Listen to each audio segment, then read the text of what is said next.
This foredeck is pretty much killing me. Killing me. Again.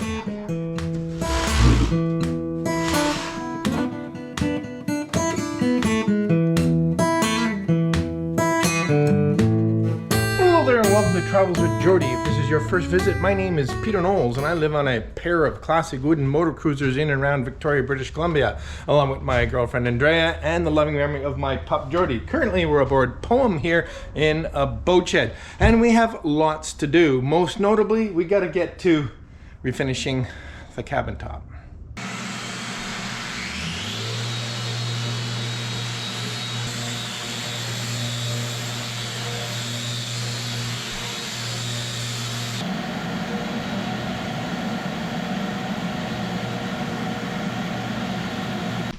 Well, something I'm really grateful for is I finally figured out how to remove this sliding hatch. And I can see why I've had massive leaks here. There's a 1/4 inch gap here for water to collect and run straight down in. So that and maybe enlarging these scuppers a little bit and sealing that up will be way ahead. However, these sliding unhoused hatches are a chronic problem from what I understand. So I don't know if there's a way, especially on the leading edge, to get it as sealed up as I'd like it to be. I'm going to try and improve it. I think in time I'll probably build a housed hatch for this, and that should solve that problem forever.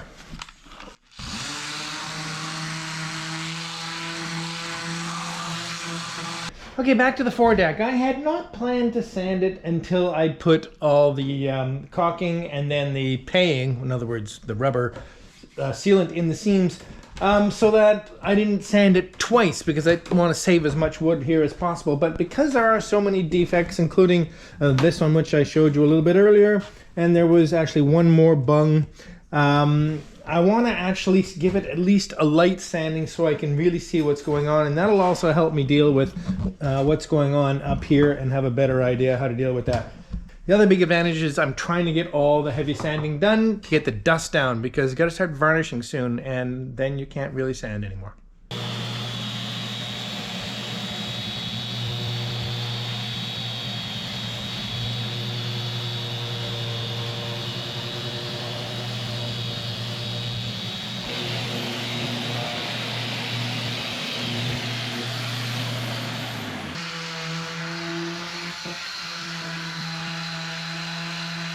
This detail that Monk put on some early boats, I actually never liked until I had Poem. I thought it was a very awkward thing, and of course a terrible water catch. And there is a very woefully inadequate little limber hole scupper thingy going on in here, which I'm going to vastly enlarge, and that'll also give me the opportunity to seal it a lot better because I'll be able to reach inside and deal with it. But obviously a chronic problem. Happily, there is no real damage here in all these years. It's quite impressive.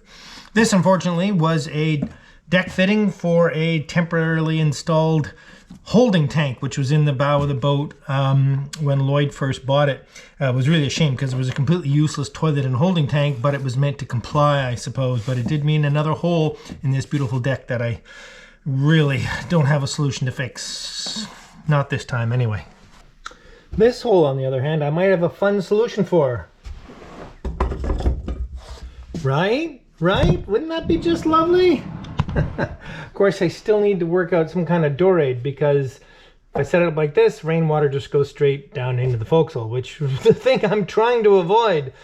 And then there's not a lot of room here to build the door aid. I've often wondered if you could sort of build an under door aid, but then you need a drain hose. I don't. And there we go. Not perfect by any means, just far enough that I can see the edges of all the seams and any other defects. I see a small one here I'd like to fix up a little bit. There is definitely a bit of a mess along the side of a couple of places here where the side of the seam has obviously been gouged out. Well, it's an old boat. I can't expect it to be perfect. But it does mean that anything that I can fix, like these and this one bung here somewhere, maybe that clean one, I've already repaired. So no, I'm really glad I did this, and now I'll be able to finish reefing this out, clean up the seams as much as possible, and get some cotton and paying in. It's much easier to refinish the doors on the bench then in place. Not that they need much, but still I can go around the edges properly and deal with all this stuff. Okay.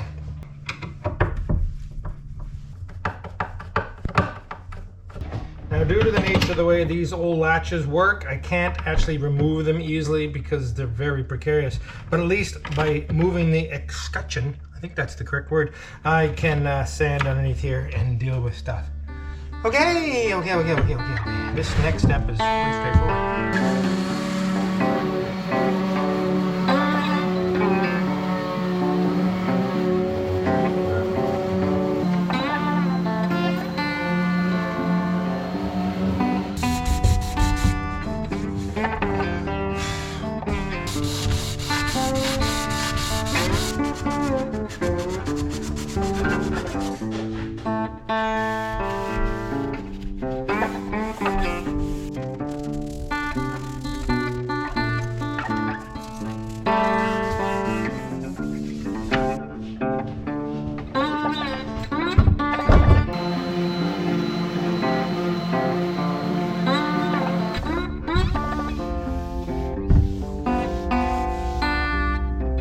Okay, it's time to do something about these pathetic little libber holes or scuppers or whatever they are. So I'm going to use this rotary rasp on the drill and just enlarge it enough so that I can actually get varnish all in there and then get sealant in, and you know, a reasonable size so it's not going to clog up instantly.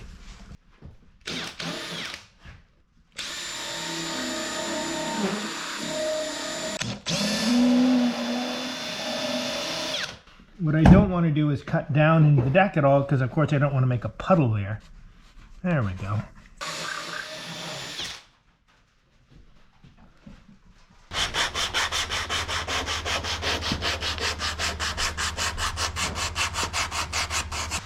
And now, just to clean out the seams, and these have to be perfect with fresh wood both sides for the new teak deck system's sealant to stick to.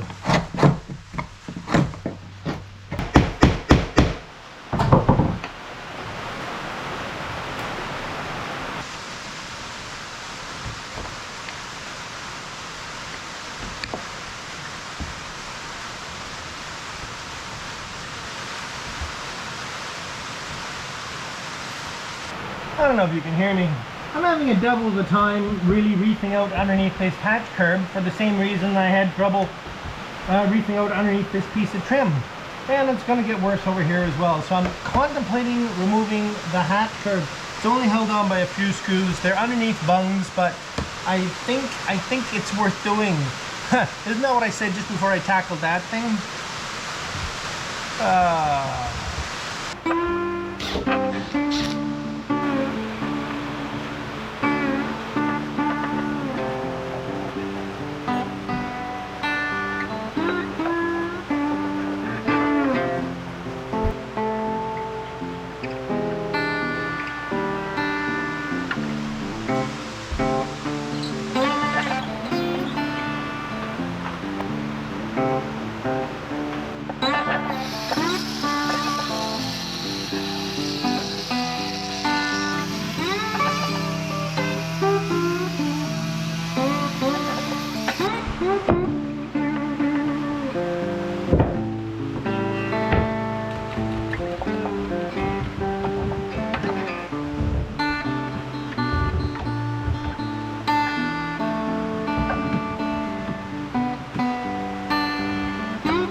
I cannot fathom how I managed to destroy this hatch frame.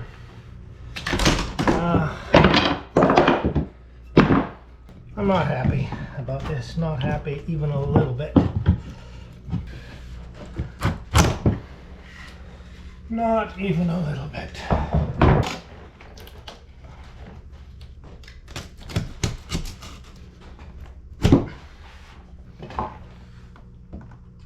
Damn you, 5200. Damn you. Damn you.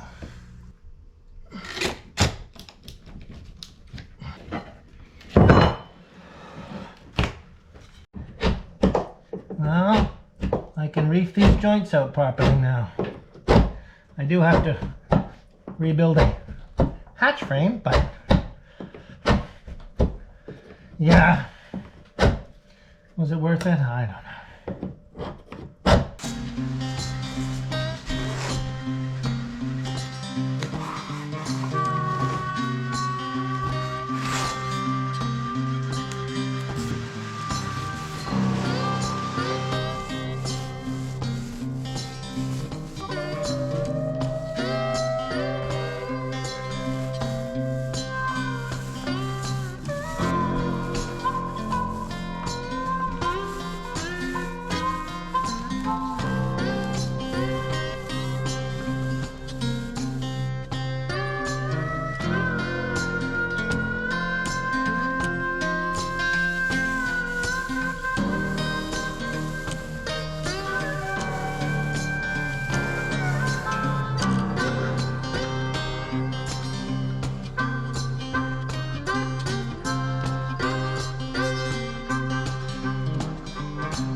You got an A plus? Yeah. Congratulations! That's the beginning of the way it's gonna go. Exactly. Well done. Want to come up for the tape pull? Ooh, everybody loves the tape pull. Oh wow. Oh wow. Oh, watch! Don't get your hair in it or anything. No. It looks really good. Doesn't that look great? Oh, so much better. Nice and new and dark. I can't believe how dark light it was. I know. Well, the Is sun. it drier? What's that? Is it drier? It dries very fast, especially with this humidity. Doesn't that look nice? Oh yeah. Fantastic. Ooh. Ooh. Gotta keep that one clean finger for hanging on. All right. Okay, so here's a project I've been dreading. Not so much that it's going to be hard work. It's pretty straightforward, but I'm not entirely sure what caused this. This is obviously moisture getting in behind, and then last winter it actually froze, so that moisture froze and really just drove the varnish straight off. Now, one would think, okay, it dribbled in from the top somewhere. Well, I'm pretty sealed up here. I'm pretty sure that's not the case. But then I got to thinking maybe it's humidity creeping in from inside and condensing against the inside of this plank, which sort of makes sense because it's right up against just the one side where there's a gap in the plywood inside. Anyway, one way or another I have to fix it, and then I have to figure out what caused it and how to make sure it doesn't happen again. Anyway, let's just get on with the stripping. That part's easy.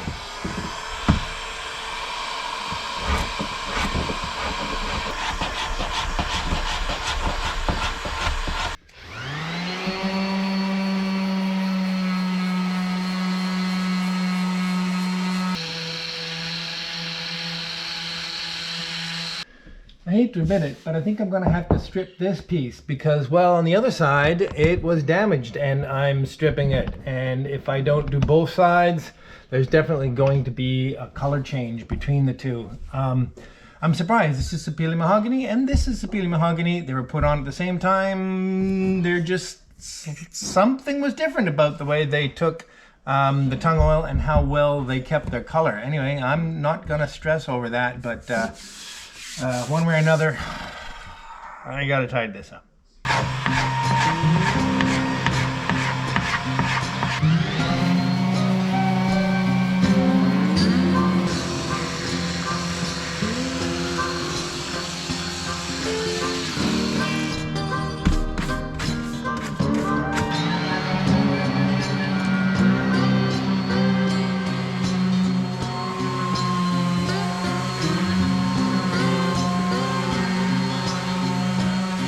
This is a special block with a chamfer on it. See the against these little seams and not sand out the sealant that's in the background.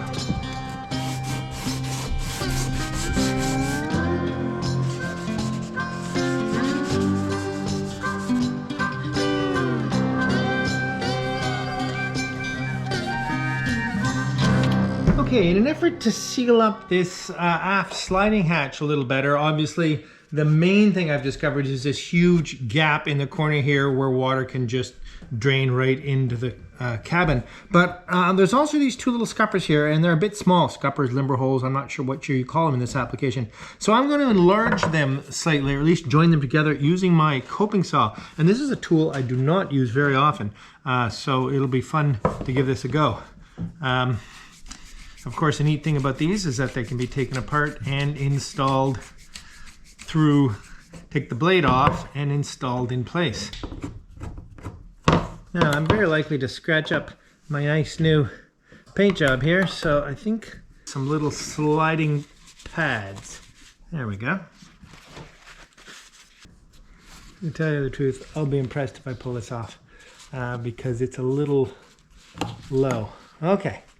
I'm going to steer the blade up a bit and off we go.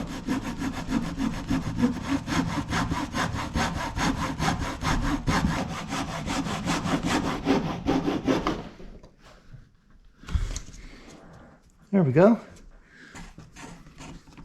Okay.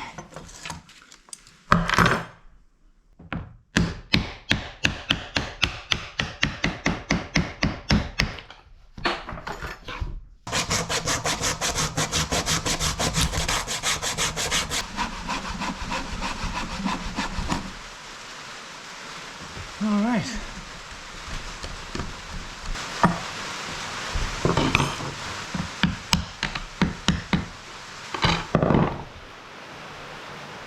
Nice.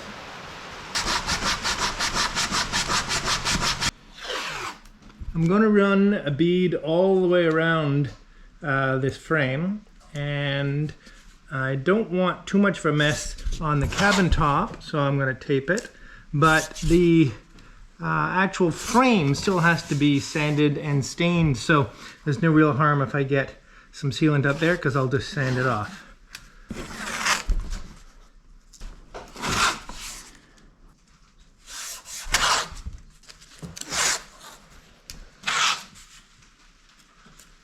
And as for the sealant of choice, well, normally I would have used a Sikaflex 295, which is really pretty good and UV stable, and I've been using it a lot lately, but this teak deck system sealant proves to be very, very interesting, and I'm wondering if it could actually replace much of the exterior sealant that I use 295 for regularly. They're about the same price, and frankly, I have some of this, and my order of 295 still hasn't come in, so let's have a go with this.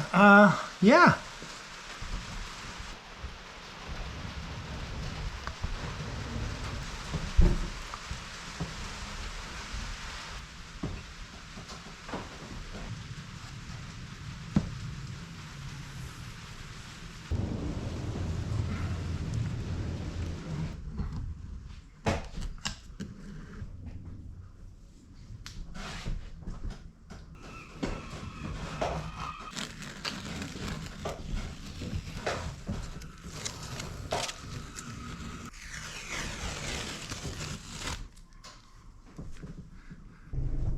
And the door. A perfect example of how the red just gets driven right out of stain. So this is going to be a good example of whether or not I can restore that red and keep it year after year. I'm going to leave the porthole because it's bedded in. I can work around it, and I'm going to leave the bulk of this handle escutcheon because I can work around it as well.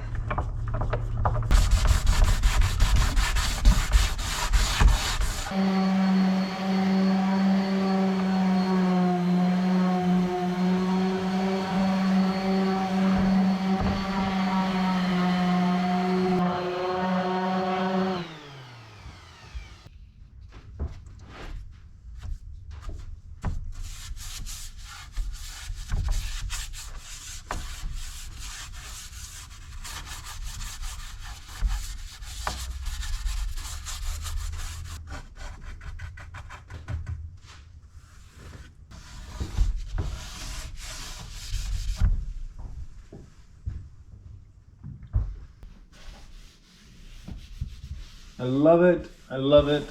I love it. And if you love it, why don't you consider sticking around and subscribing? I'd love to have you. And if you really, really love it, why don't you share it with that friend of yours who would also love it? And oh my gosh, if you really, really, really love it, why don't you consider becoming a supporter through Patreon or PayPal? Links are down below. Thanks so much. Hello there and welcome to the Travels with Geordie Beer of the Week, coming to you this week from the lovely outdoor terrace at the Genoa Bay Cafe, because at least I had a bit of cabin fever and just wanted to spend the afternoon on a terrace and with a bright beer, and in your case, look, a wine. A wine, yay! So anyway, let's get straight to the beer. This is from Vancouver Island Brewery, and it is the Broken Islands Hazy IPA. And yes, I've had it before, and it's really quite good. Cheers. Cheers.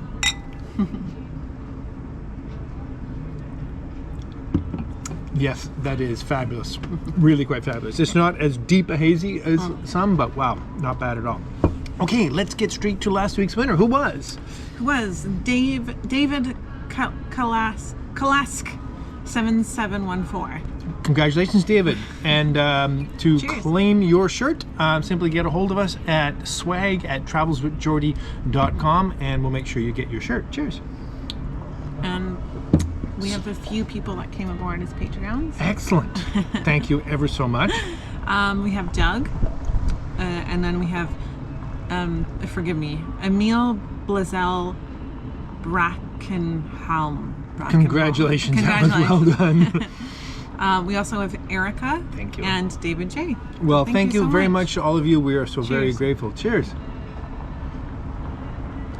Well, as I said, at least I have a bit of cabin fever. We're almost a month Yeah. living in the boat, working in the shed, and it's not like in the old days when we'd commute down here for the week. No. We've been here straight time, and it's fine, and we're getting lots of good work done, but I'll be glad when we make the final rush and get back to the city. Yeah. I'm envious. Last weekend we did run down and move Lady Zephyrus's boat down to the causeway, and just to spend one evening there in the...